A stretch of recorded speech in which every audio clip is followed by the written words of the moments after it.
Hey there, miners. Lawrence Cohen here. You're probably all looking at Ethereum right now and wondering how to mine it. It's at $998 US at the moment. This is January 3rd, 2021. Now, I know in my last episode 2, I looked at what to mine and I talked about the big picture. I also kind of touched on briefly on mining calculators, and I mentioned Cryptex as well, and I kind of looked at Cryptex.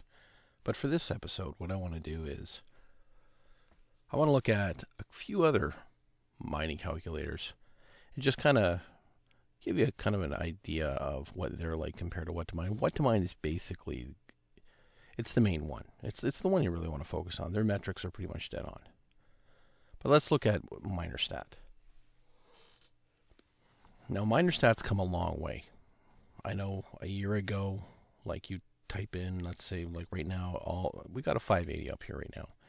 And I remember sometimes you see Hana coin and you see some oddball coins, and they'd be like, like right now it's $1.65, and after electricity it's $1.45, and that's legit. That's what to mine is going to tell you. In fact, let's look at what to mine. What to mine's saying 272. Now that's substantially higher. And if we look at coin calculators, okay, that thing's a little bit more bang on with what to mine. Let's look at 2 Crypto Calculate, 267. Now they're all saying substantially more than what to mine. Okay. Now does that mean what to mine is completely wrong? I'm going to say no. Mainly because the way that the metrics work is it's going to grab certain numbers at certain times. And this is a pretty good idea. But I would wager to say that maybe what to mine and maybe coincalculator.io, they're probably looking at things more often. So I'm not that familiar with MinerStat and how their metrics work, but I suspect, I don't know, maybe the calculation was done earlier in the day, because let's face it, today Ethereum's just rallied.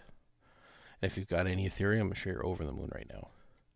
But this is actually a pretty decent calculator, so I got to give it kudos. It's got nice hash on it, so does what to mine, but it's the only other one that I've come across that includes nice hash, which is kind of nice. I'll talk about nice hash in another episode, what it's all about, and I'll even talk about MinerStat in another episode, because I'm going to touch on some of the software that I've used as far as what I run on my rigs.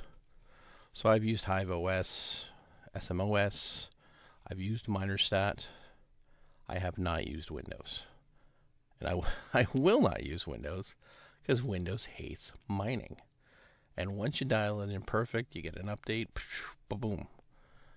You're pulling your hair out and you're going crazy. So that's not what I really want. Now, a really cool feature with MinerStat, I'm not trying to sell MinerStat, but I mean, it's got some nifty little options, is they've got this DAG warning, which is kind of cool, because if you got a 580 with 4 gigs, right now you're probably going to be running it using LOL Miner in zombie mode, and you're going to have diminished hash rate. So I don't know if that's kind of part of the consideration with the skewed number. So, but yeah, so that's MinerStat. It's a pretty comprehensive little bit of software. But yeah, so you got coincalculator.io, which is pretty good, although I'm going to say Callisto is not. I don't see how Callisto is number 2. I really don't. If you go over here to what to mine, Callisto is like down here. You're losing money. So, it makes me wonder about that one. Now, BitTube is showing up. So yeah, so I'm gonna, bit of consistency there is gonna give a little bit of credence. Now, this one over here I came across, 2cryptocalc.com. Now, it's pretty bang on with what to mine and coin calculators. It's also got a nice little red feature that says, if you're using the version of the 580 with only 4 gig, you cannot mine that, although that's not 100% true. You can, like I said before, if you're using LOL Miner, you can run it in zombie mode. Now it's got Cortex on here, which I've never heard of. So, but Grin, yeah, I could see that. Raven Coin for sure. That's always high up on the AMD cards. Firo, which used to be Zcoin. I'm not too familiar with that one, so I'm not going to say it. Beam, yeah, I'm mining Beam right now via nice hash on my 560s. I'm doing like 14 cents a day per card, I think, after electricity, which isn't too bad. Ethereum Classic's down here, and if you've been looking at the calculators for a while, you're probably going to remember Ethereum Classic. It was usually right up at the top right with Ethereum, but since they forked, they're down. There's also something to consider with Ethereum Classic, which I've been told it's gotten better. Although, I did shoot some Ethereum Classic to hit BTC, I think. And the confirmation times were huge. Like, I'm talking, if you know what confirmation time is, it's basically to confirm the transaction to get from point A to point B.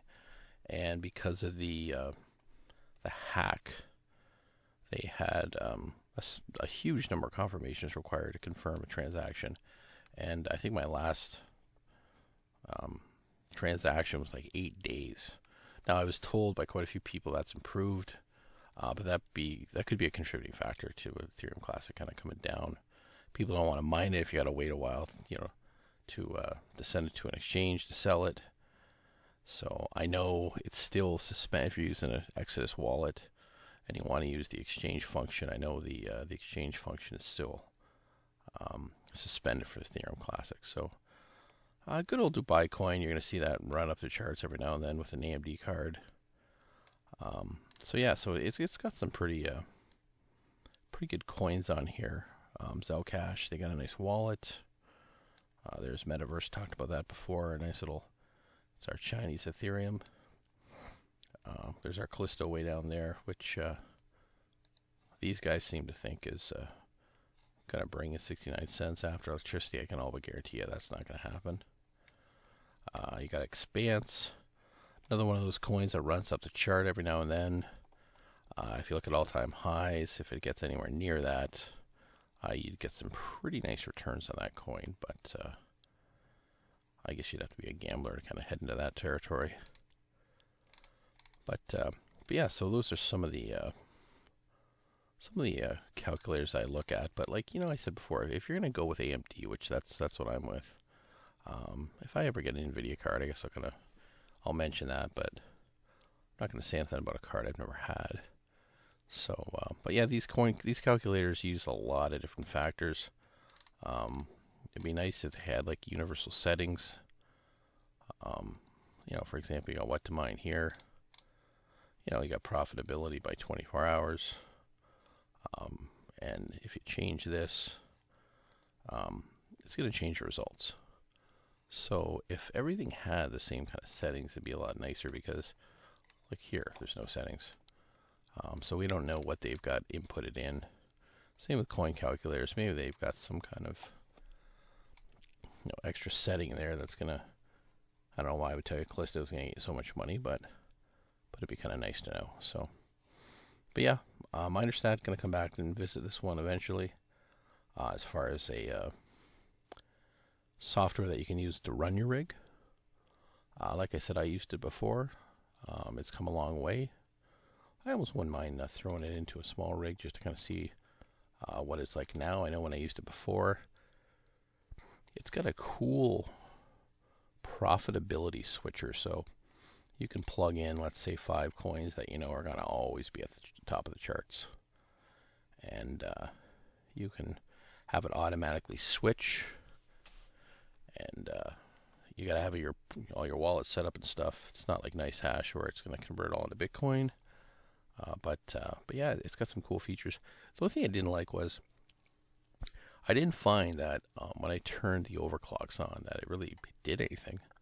So, but I'm going to go over here. Now, if you're using 580s, let's discard this. If you're using 580s, you're probably going to see every now and then a kryptonite algorithm shoot up the charts for you. And the nifty thing with kryptonite algorithm, especially if you're going to have a card with only 4 gigs or even less, is kryptonite does not have a DAG file. So that 4 gigs of memory is not even an issue. I know back in the day I had 2 gig cards mining this stuff. So, but if we look here now, unfortunately this does not give the feature that you're gonna have to know how much your card is gonna use. But right now it's saying NeoBio cache is gonna give you $1.21 a day. Now that's before electricity. But you want to look down here. So we got a volume in 24 hours of $1.33. So basically one person sold their cards earnings, more or less. So that's not really a reliable gamble to look at. So, but Turtle Coin here, this is a good coin in terms of volume. And even the project itself, I've looked at Turtle Coin, I've mined Turtle Coin, 120 grand, 24-hour volume. So if you do mine this, let's say you get a situation where this thing runs up the charts, BitTube Cash, you're going to be able to get rid of it because you've got some decent volume. If you got $1.33, you're going to be waiting in line to sell your stuff. So yeah, you don't want to deal with something like that. So, but yeah, this is Crypt Unit. I like looking at it sometimes just to see. And they specialize just in kryptonite algorithms. It doesn't matter if it's GPU, CPU, or ASIC. I know I got an old classic ASIC running down there in the basement. It's mine in Monero Classic. So, but I'll touch on ASICs later. There's a lot of economics to look at there. There's also worth mentioning a sound factor. You turn one of those on in your house and you're in for a world of hurt if you're living with somebody. I'll tell you that. So you get some pretty serious volume coming out of those things. So, but yeah, so those are the mining calculators that I kind of wanted to touch on. I know I mentioned it in the previous episode, and I thought it was worth kind of expanding on that. So I hope this was helpful.